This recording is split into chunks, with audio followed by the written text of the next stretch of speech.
I'm Jack Dennis, but better known to my friends as JD, which is the new title of our new YouTube Fly Fishing and Tying channel, JD's Wide World of Fly Fishing and Tying. And that's what it's going to be about. We have a special focus on history because I've been filming for, 50 years. There's a lot of 50 years of marriage this year, 50 years of working with Umpqua feather merchants, and 50 years for our very first book, Jack Dennis's Western Trout Fly Tying Manual. But today I'm going to bring you some history. And by the way, I hope you push the subscribe button, as I will announce on our network when a new video has been posted. But let's take a look at what we're going to look at today, part one, which is done by 3M back when they owned Scientific Anglers. And they did a wonderful job of producing really the first fly fishing video. And this one was called The Anatomy of a Trout Stream, and was filmed in various places. But it captures the true spirit of fly fishing, and it was done on film, which was a big undertaking, instead of the video where things just don't always happen the way in live camera you'd like them to. So it was a costly production, but it'll get the feeling of what a first video experience, although this was shot in film, which retains a beautiful artistic quality that's really hard to attain in lots of videos. But anyway, Rick Hafele, a very brilliant fly fishing expert. This was filmed in about 1982-83, and he was an entomologist besides a fly fishing author, and very involved in the I call it the growth of fly fishing. So enjoy the first step. I think you're going to find out whether you're an expert or a beginner, that'll be something for everybody. Take care, and again, subscribe to our co-authored with Dave Hughes. Before looking at the anatomy of a trout stream, let's look at the needs of a trout. Its needs will dictate where it will be found in the stream and will provide us with clues on how to catch it. The four basic needs of the trout are food, protection from currents, safety from predators, and what I call comfort, the temperature and oxygen content of the water. These basic needs will determine where we find trout. Trout are predators, but unlike bass and a lot of other fish, trout feed most of the time in many little bites, rather than a few large ones. This simple fact explains why fly fishing is such an effective way to catch trout. Their primary food includes aquatic insects, terrestrial insects, and small aquatic crustaceans, such as these scuds. Trout set up feeding lies to take this small fare and wait for their food to drift to them, unlike bass, which chase and ambush their prey. As trout get larger, they will seek out larger bites, like crayfish and sculpins. But even large trout do a lot of feeding on small insects. Trout live by a simple formula. The energy they receive from an item of food must be greater than the energy they expend to capture it. This explains why trout will sometimes refuse to move for a single insect. The energy required is simply too great. Throughout this tape, we'll see the implications of this formula in the fly selections and our fishing strategies. Trout are opportunists. This means they'll always take the easiest meals, and they're wary. They'll feed in absolute safety if they can, but they would chase a wounded minnow into 4 inches of water for a big bite. This explains in part why big flies, like woolly buggers, are so effective. The most active feeding periods of trout are tied to periods of the greatest insect activity. That's why an understanding of aquatic insects and other trout foods and how to imitate them is so important if you're going to catch trout consistently. Understanding the trout's food and reading water is the basis of fly fishing and is what makes it so challenging and so much fun on your home waters or on waters fished for the first time. Knowing where the needs of the trout are met is a matter of learning to read water. This knowledge tells you where to find trout and how to fool them all season long. All streams are unique and all have different anatomies. But no matter how large or how small they are, they can all be dissected into 4 basic water types: riffles, runs, pools, and flats. Trout travel between these types as their needs change and as water conditions change throughout the day and over the season. Learning to read water will help you find those prime lies where all of the trout's needs are met in one spot, a magic lie where you're most likely to find your largest trout. Let's begin our anatomy lesson in a riffle.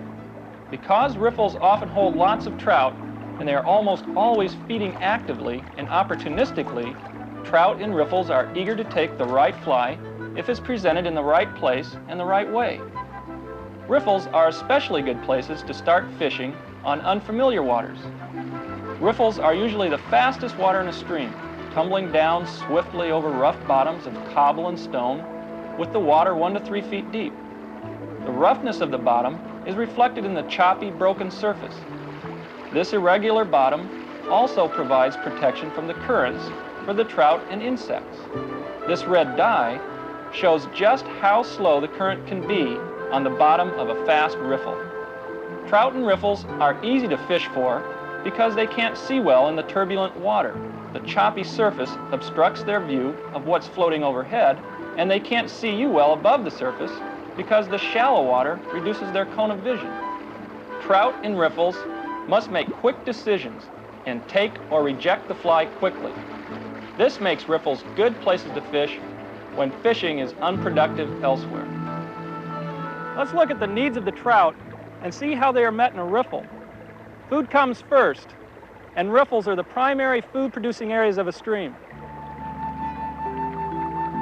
They are rich in insect life because the shallow water lets in lots of sunlight and stimulates plant growth, food for insects.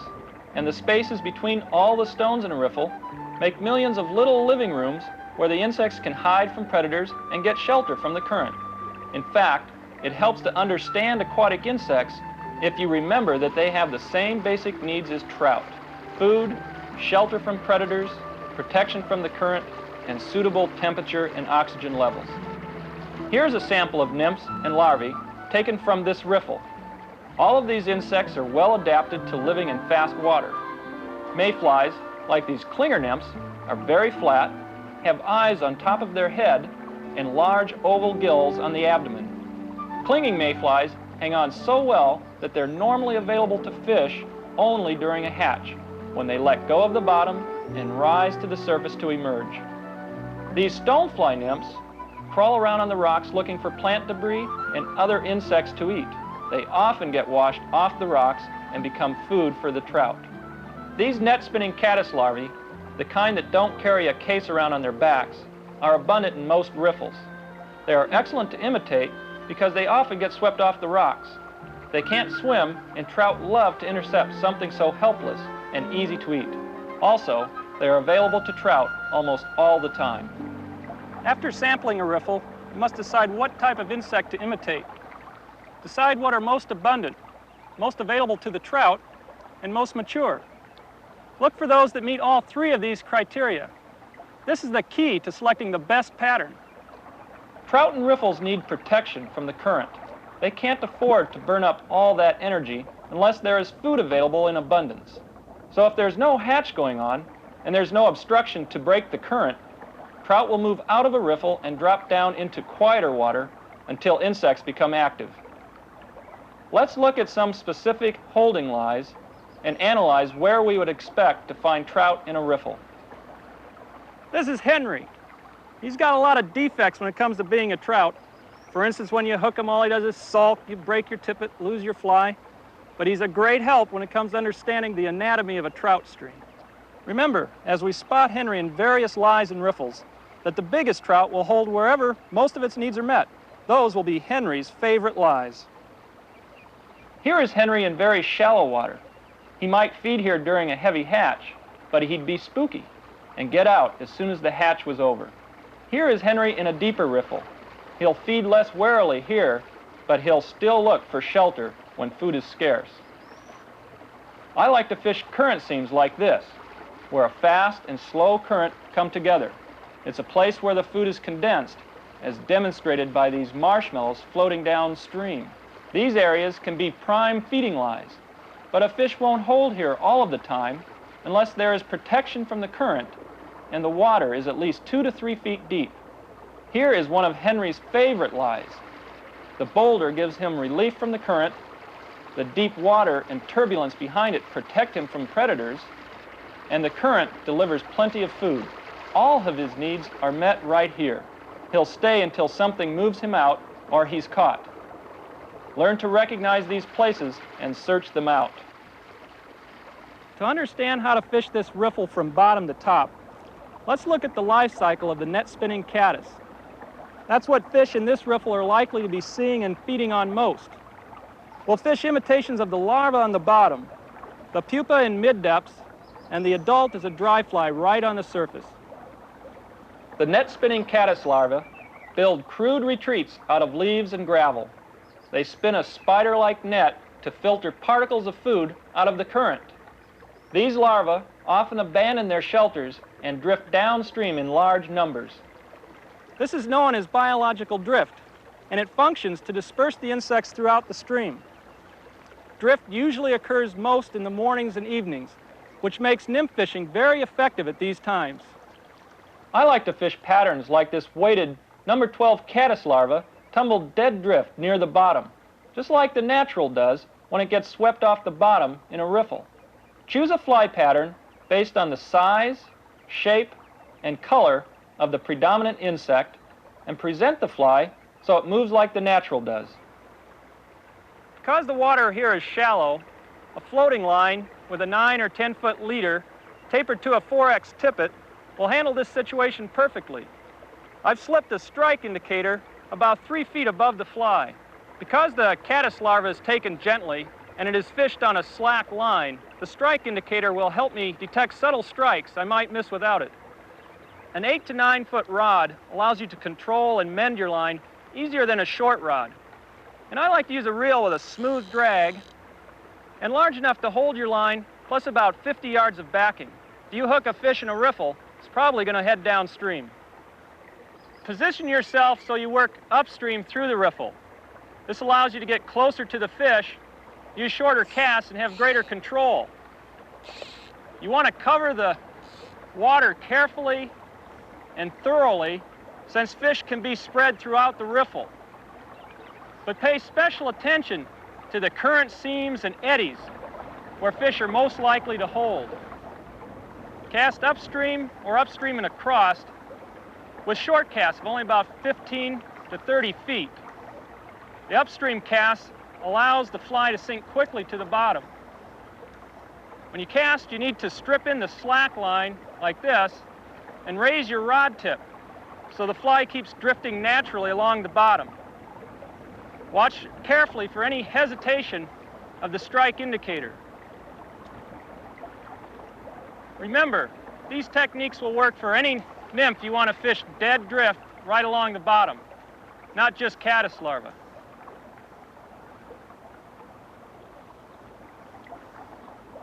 Watch that strike indicator. There's one. Oh.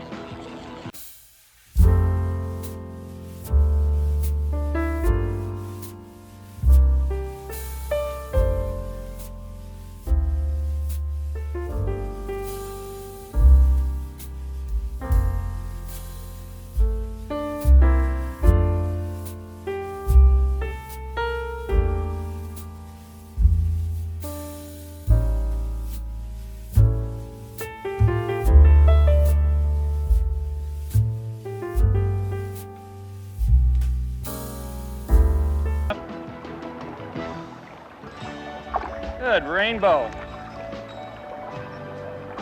Oh, nice fish. Yeah, get that hook out.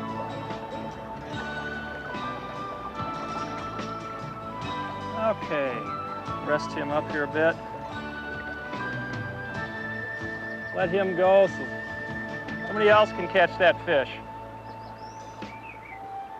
Let's continue the life cycle of the net spinning caddis. As the larva of the caddis enters the pupal stage, it sets itself inside its shelter, then transforms to the pupa. After 4 to 8 weeks, the pupa is fully developed, ready to cut out of the larval case and swim to the surface, where the adult will emerge. Water temperature and day length are the major factors that trigger insect hatches. But exactly how thousands of insects trapped inside pupal cases can precisely time their emergence is still a mystery to biologists. Many caddis pupae swim actively to the surface to hatch. Others use a combination of swimming and air bubbles trapped inside their skin to help float them to the surface. This is the pupa of the net spinning larva.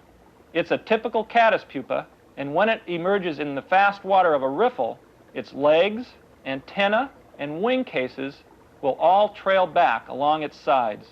Trout concentrate their feeding on the pupa at first along the bottom, and then at the surface where the pupa struggle to break through the surface film. Trout take them there with quick, sometimes splashy rises. Remember, they're not taking dry flies.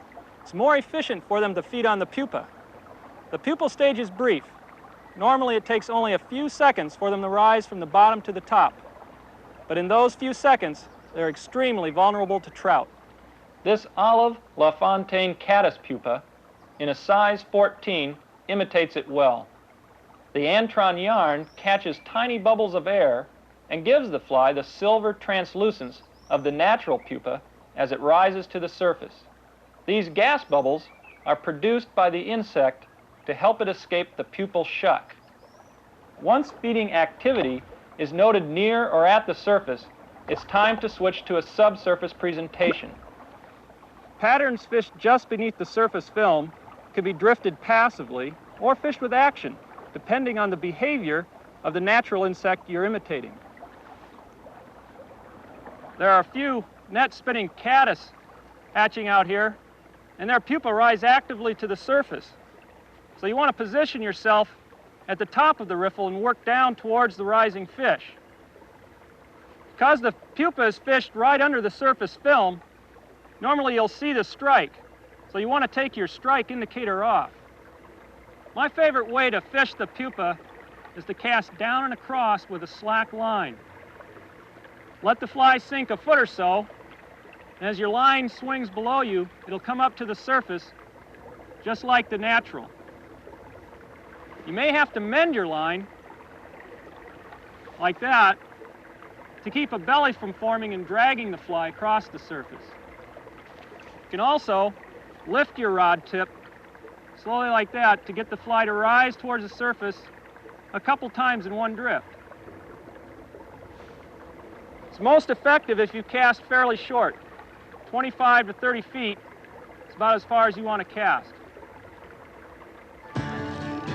Oh, boy, he hit that pupa as it's rising to the surface with a real thud. Whew! That's what makes this so exciting when you're fishing these pupa. They just really come up and nail it. Now, he's not as big as Henry. In fact, I think Henry could make a good meal out of this guy, but brown trout. There he comes. All right. Oh, ground trout are just gorgeous. Red spot.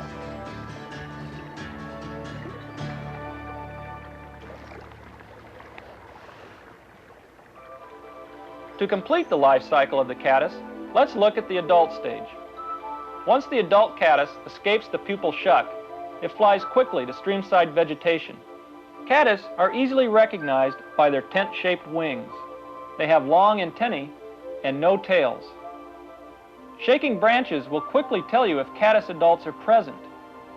You can recognize them by their quick and erratic flight. Caddis flies mate on the foliage, after which the females fly back to the water to lay their eggs, usually in the evenings. They dip their abdomen to the water's surface, or they swim underwater to lay their eggs directly on the bottom. Adults swimming underwater are encased in a bubble of air that gives them a shiny, silvery appearance. The LaFontaine diving caddis is designed especially to imitate the caddis adult, air bubble and all, as it dives underwater.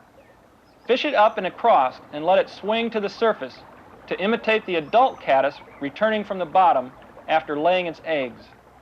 This elk hair caddis will match the adult stage of the caddis on the surface. The elk hair caddis works well in riffles because it floats well and is highly visible, while still providing a good silhouette of the natural caddis. Some of the best caddis fishing with dry flies occurs when adults are laying eggs. With 2 or 3 color and size variations of the elk hair, you can fish nearly any caddis hatch anywhere.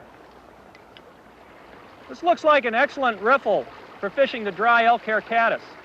It's about knee deep, and it's got lots of rocks and boulders breaking up the current. I like to work upstream, casting up or up and across, so your fly will drift back naturally without drag over the fish. Keep your casts within 35, 40 feet, so you have good line control. If you see fish rising, cast about 2 feet in front of them, so your fly will drift over them. Otherwise, fish the good holding water, the slicks and flat water behind the rocks, and those current tongues or eddies between the rocks. That's where the fish are likely to be holding. I like to make 5 or 10 casts to a specific area and then move on. This way I can cover lots of water, get my fly over quite a few fish in this riffle. One thing you want to make sure is that your fly doesn't drag in the current. You can prevent drag by stripping in the slack line as the fly drifts towards you like this, or you may need to make an upstream mend like that as the fly drifts down. You'll just have to decide which technique will work best for the water you're fishing. But you want to make sure your fly is floating naturally. There's a rise. You got it. Sit right in that slack water behind that boulder. Why these riffles, that's one of the best places to find a fish. They'll sit back there and sip in that. Once they come down, cast right up to the top. Get your fly to come down with a nice drag-free float. You can really catch some nice fish. Oh, it's rainbow. Yeah. Okay. Get in here. Come here. Ah. Handsome fellow. Good 14 inches.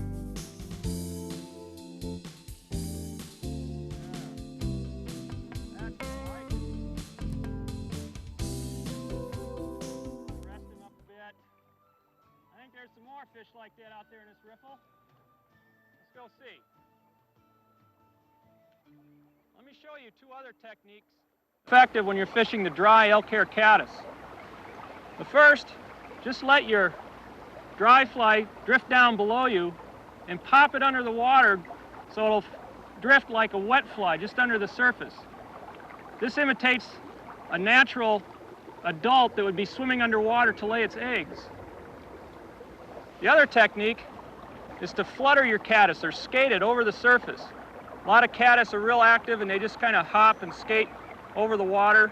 So you just want to skate that fly right over those feeding lanes behind the rocks, just like that. Just pull it through, get it to skate. Always set up a pattern and cover all the water in a riffle, but pay special attention to prime feeding lies as you come to them. If you wade right out to prime feeding lies first, you will spook trout holding in other parts of the riffle, and they will charge over and spook the fish in the prime feeding line. The life cycle of the caddis, larva, pupa, and adult, shows you why you have to be prepared to fish at all levels of the riffle, bottom, mid-depths, and on top, because fish feed at all those levels. If mayflies or stoneflies were abundant, mature, and available, you should use many of the same tactics, but with different patterns. Trout move as conditions change. If there is no insect activity in the riffle, or there's no holding water there, then the trout will drop down into the run below, where their needs for comfort and cover are met in the deeper water. Runs are important parts in the anatomy of most trout streams. They're deeper than riffles, from 3 to 6 feet deep, and generally have less drop and slower currents. Their bottoms often have large rocks and boulders. Another key difference between riffles and runs is the surface. Runs are smoother, with an occasional boil, but without the choppy aspect of a riffle. As a rule, runs are positioned between a riffle and a pool, but this is a rule that rivers often break. Not all riffles turn into runs, and not all runs turn into pools. Runs meet the needs of trout differently than riffles do. The deeper water of a run provides more safety from predators, and the slower currents give more comfort. In fact, trout often back out of riffles to rest in runs when insects aren't active. So if you're not catching fish in riffles, runs can be an excellent place to fish if you can read them correctly. Trout hold in more specific types of water in runs than they do in riffles. This means they aren't as likely to be sprinkled around. So you have to read the water more carefully to be sure you aren't fishing the barren stretches. Let's let Henry, our cooperative but lethargic trophy trout, show us where he would be happiest in a run. Again, his favorite lies will be chosen based on where the water meets most of his needs in one place. One thing that makes runs tough to fish and attractive to trout is that many of the best lies are often far under the surface and not easily apparent to the angler. One of Henry's favorite lies in a run is up at the head, where a riffle feeds into it or a pool empties. He has the advantage of lots of food here, but also the security of deeper water. Henry likes the edge of any current, or a place where two currents meet, because that's always a place where food gathers, both on the surface and along the bottom. If you imagine this dye were drifting insects, you can see where the food would be concentrated. Rocks, boulders, ledges, logs, or other obstructions that break the current are prime lies that should be fished thoroughly and carefully. It's easy to overlook the banks along the edge of a run. Nearly everybody does, but they offer special places for trout, such as this undercut, and are an important part of the anatomy of any river. The typical way to find a run is with no visible fish feeding activity, but that doesn't mean trout won't take a properly presented fly. When no insects are hatching, trout and runs are not likely to come to the surface to take an insect or a dry fly. It's simply not worth the energy required to come to the surface for a single bite of food, especially for a large trout. Trout still feed opportunistically in runs, but because the water in a run is less turbulent, they get more of a chance to study the natural insect or the fly pattern chosen to imitate it. So your fly should be a closer imitation.